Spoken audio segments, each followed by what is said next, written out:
Here's today's Life by Design with Dr. Dan Stanley.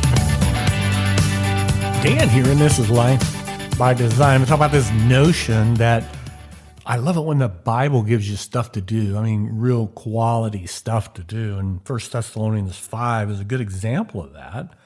It starts at verse 16, talks about rejoice always, pray without ceasing, stay connected, give thanks in everything, not for everything, but in it, in the moment, give thanks. And it goes on to say in verse 19, do not quench the Spirit, capital S, Spirit, God's Holy Spirit. Well, that's a big deal. I mean, not quenching the Spirit of God. So asking the question is, okay, how does that work? When do we quench the Holy Spirit? What does that really look like?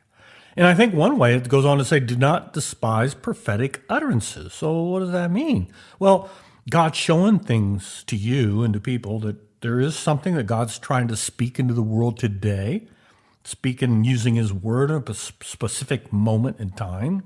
But it says, goes on, examine everything. Be careful. And I think examining everything doesn't mean you need to know everything that's going on in the world. Like I need to grab my phone and TikTok to death and Instagram and news and all that stuff. I don't think that. I think it's talking about when the Holy Spirit moves, you need to examine it carefully and then hold fast to that which is good. So there's something that has to happen.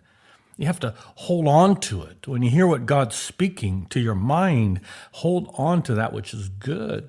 And it goes on to say, abstain from every form of evil. So these are moving it into the physicality of our being.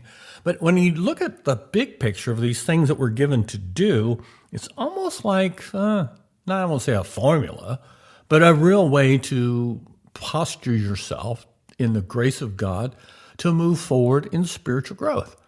I think it's very important for all of us to trust God to move through his word and do not quench his Spirit. He wants to speak to your heart. Dr. Stanley is an author, pastor, conference speaker, and the founder of International Growth Institute. He's dedicated to spiritual growth and helping God's people thrive.